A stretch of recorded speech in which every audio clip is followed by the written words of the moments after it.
escutando teu filho que diz.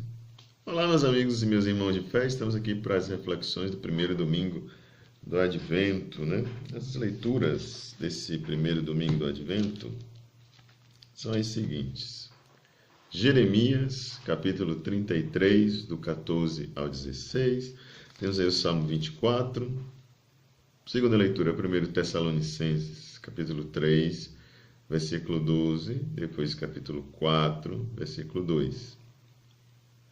E o Evangelho de Lucas, capítulo 21, do versículo 25 ao 28, depois tem um salto do versículo 34 ao versículo 36.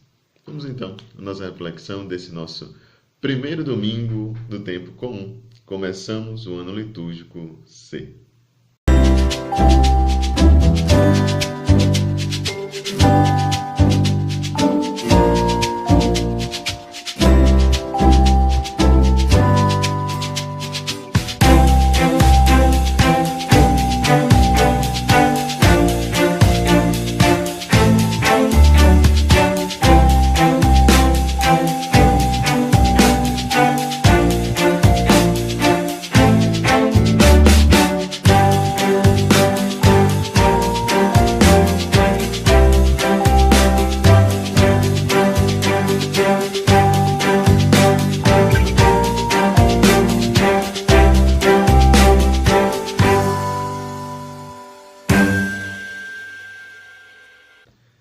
Meus caríssimos, na oração nós já começamos a ver o sentido que tem não só este domingo, como todo o tempo do Advento. Nós sabemos, já falei aqui em algum momento aí, talvez quando eu preparei a agenda desse mês, não sei, falava dessa questão do tom que deve ter o tempo do Advento e o sentido desse tempo litúrgico, e aqui nós vemos isso bem apresentado, né? A primeira oração do dia desse ciclo litúrgico diz o seguinte: ó Deus Todo-Poderoso, concedei a vossos fiéis, cada um de nós, né, o ardente desejo de possuir o reino celeste. Isso já é algo importantíssimo, porque as pessoas, cada vez mais, né, aumenta o número daquelas pessoas que perdem este desejo de ir para o céu. Inclusive, elas não querem ir, né? Não querem nem tocar nesse assunto, porque para ir para o céu precisa falar de morte, né? As pessoas não querem falar disso.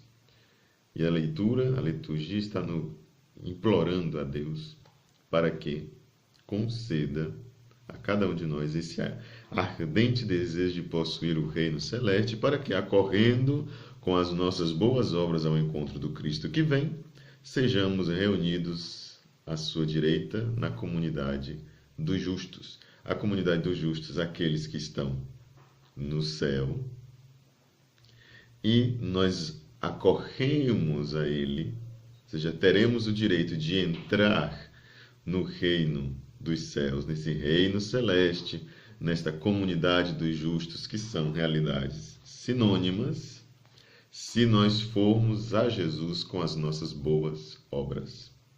É por isso, então, que na primeira leitura, o contexto aqui litúrgico já começa recordando para nós que Deus é fiel. Deus cumpre as suas promessas. Eis que virão dias, diz o Senhor, em que farei cumprir a promessa de bens futuros para a casa de Israel. Entenda-se esta casa de Israel hoje, esta comunidade de cristãos da qual nós estamos falando. No último versículo aparece a expressão: o Senhor é a nossa justiça, ou seja, o Senhor é fiel, Ele cumpre as suas promessas, Ele enviou seu Filho ao mundo para anunciar exatamente estas realidades, e Ele disse: eis que vou preparar-vos um lugar.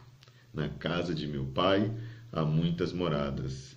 Deus não nos engana, Deus é fiel, Deus cumpre as suas promessas, e se nós fazemos a nossa parte, se nós realizamos boas obras, nós iremos ser considerados dignos de entrar no reino dos céus. Isso que nós celebramos no tempo do Advento.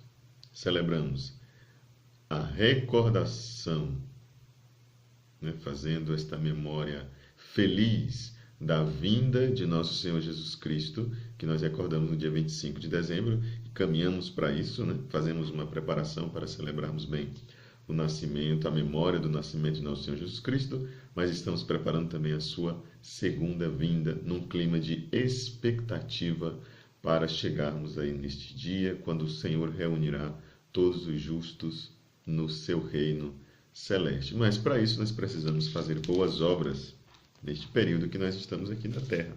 E o que seriam essas boas obras? Na segunda leitura nós vemos estas boas obras, mas nós não temos uma lista. Você deve fazer isso, isso e isso. Ele fala de uma forma genérica, sintetizando naquilo que é o mais importante para que a gente tenha um caminho. Ou seja, o caminho é a sua consciência que vai lhe dizer o que é bom e o que é ruim. E aí você tem que diferenciar essas duas realidades, estes dois caminhos. Palavra de São Paulo aos Tessalonicenses. Diz assim: Irmãos, o Senhor vos conceda que o amor entre vós e para com todos aumente e transborde sempre mais, a exemplo do amor que temos por vós. Que assim ele confirme os vossos corações numa santidade sem defeito aos olhos de Deus. Porque tem muita gente que é santa só aos olhos humanos, né? É só para inglês ver. É preciso ser santo, uma santidade sem defeito aos olhos de Deus, nosso Pai, no dia da vinda de nosso Senhor Jesus. Estamos preparando esta vinda de Jesus que chega. Nós não sabemos quando é, o que vai aparecer agora quando nós lermos o Evangelho, mas o ponto central aqui desta boa obra é a prática do amor. O amor entre os irmãos, o amor para com todos. O que Paulo exorta aqui esta comunidade é que este amor aumente e transborde, sem limites, não tenha medidas. Quando nós praticamos o amor, não temos como praticar obras más. Se na leitura nós somos levados a praticar boas obras, esta é a principal, digamos assim, característica ou a base dessa boa obra que nós devemos praticar para entrar no reino celeste, é a prática do amor. Como isso vai acontecer? Como nós sabemos que isso está acontecendo? Aí está a questão, nós não sabemos.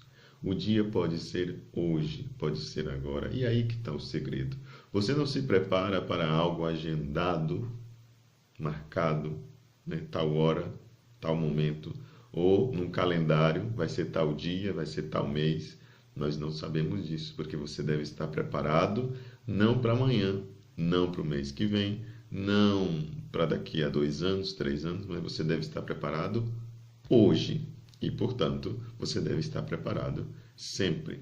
No Evangelho ele fala de realidades como haverá sinais no sol, na lua, nas estrelas, na terra, as nações ficarão angustiadas com pavor do barulho do mar e das ondas, os homens vão desmaiar de medo. Imagine, geralmente quem desmaia de medo são as mulheres, geralmente. Não estou falando aqui que as mulheres desmaiam, mas se os homens vão desmaiar de medo é porque o negócio vai ser terrível, né? Nos colocando aqui nessa cultura de quem escreveu o Evangelho, né?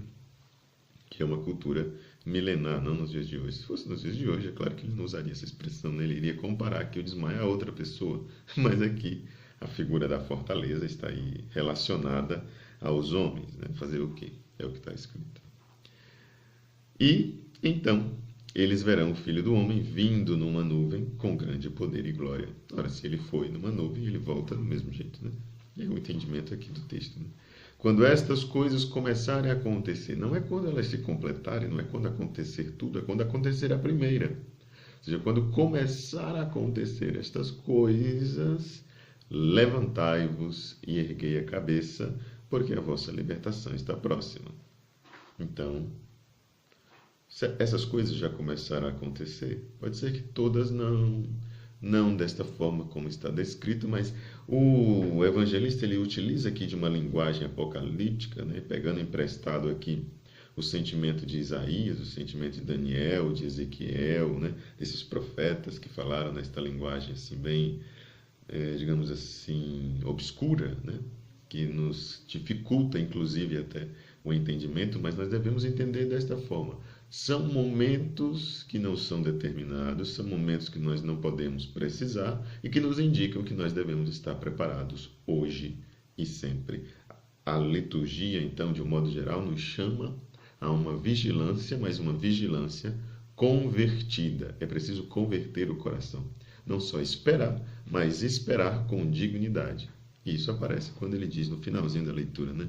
Portanto, ficai atentos e orai a todo momento, a fim de teres força para escapar de tudo o que deve acontecer e para ficardes de pé diante do Filho do Homem. Ficar de pé não é só ter a capacidade de estar ali vivo, mas estar de fato ressuscitado. Estar de pé é a postura do ressuscitado, daquele que nos nossos dias atuais, pelos sacramentos, nós entendemos, aqueles que estão sem mancha, sem pecado, estar de pé diante de Deus, ou seja, estar com dignidade, ou seja, nesta santidade sem defeito, como aqui aparece na segunda leitura.